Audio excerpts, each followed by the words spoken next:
Assalamualaikum warahmatullahi wabarakatuh. Para ahbab hafizakumullah.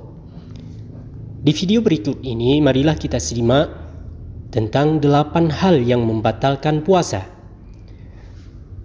Selain harus melaksanakan kewajiban-kewajiban pada saat kita berpuasa, kita juga dituntut untuk menjaga diri dari hal-hal yang dapat membatalkan puasa.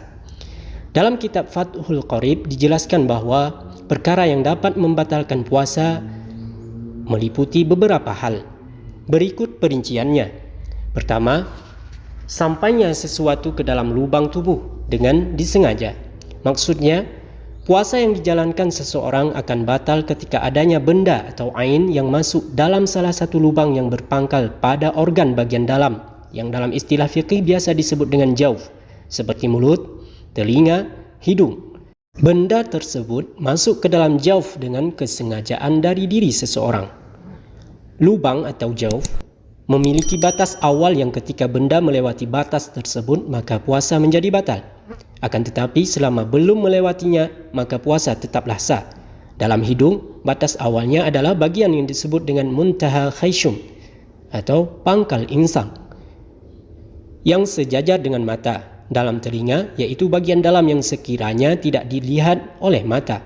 Sedangkan dalam mulut, batas awalnya adalah tenggorokan yang biasa disebut dengan halqum. Puasa batal ketika terdapat benda, baik itu makanan, minuman, atau benda lain yang sampai pada tenggorokan. Misalnya, namun tidak batal bila benda tersebut masih berada dalam mulut dan tidak ada sedikit pun bagian dari benda itu yang sampai pada tenggorokan. Berbeda halnya ketika benda yang masuk dalam jauf seseorang yang sedang berpuasa dilakukan dalam keadaan lupa atau sengaja, tapi ia belum mengerti bahwa masuknya benda pada jauf adalah hal yang dapat membatalkan puasa. Dalam keadaan demikian, puasa yang dilakukan seseorang tetap dihukumi sah selama benda yang masuk dalam jauf tidak dalam volume yang banyak, seperti lupa memakan makanan yang sangat banyak pada saat puasa. Maka ketika hal tersebut terjadi, puasa dihukumi batal. Yang kedua, mengobati dengan cara memasukkan benda atau obat atau benda lain pada salah satu dari dua jalan, baik itu kubul dan dubur. Misalnya, pengobatan bagi orang yang sedang mengalami ambien dan juga bagi orang yang sakit dengan memasang kateter urin. Maka dua hal tersebut dapat membatalkan puasa. Yang ketiga, muntah dengan sengaja.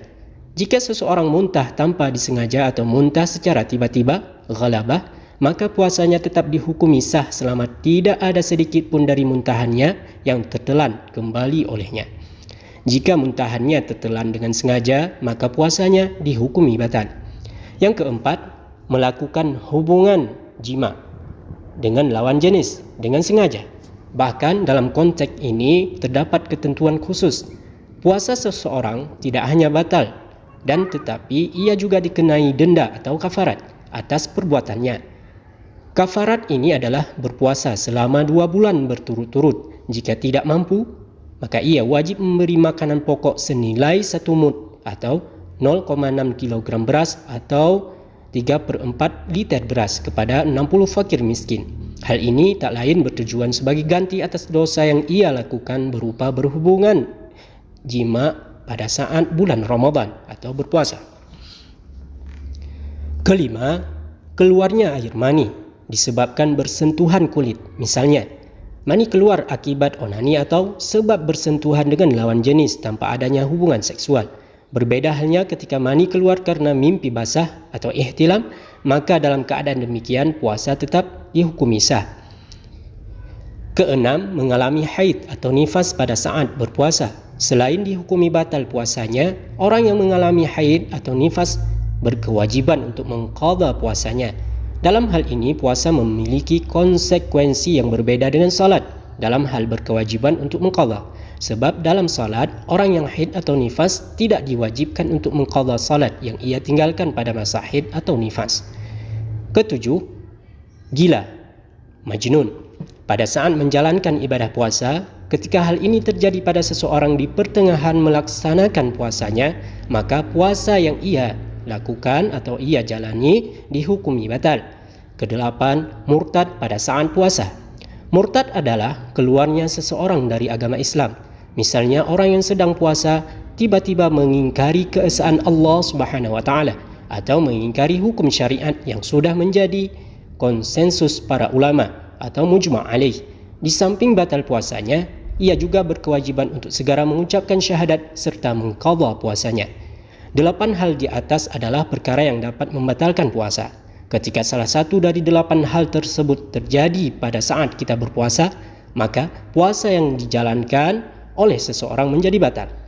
Semoga ibadah puasa kita pada bulan Ramadan kali ini diberikan kelancaran dan kesempurnaan serta menjadi ibadah yang diterima oleh Allah Subhanahu wa taala.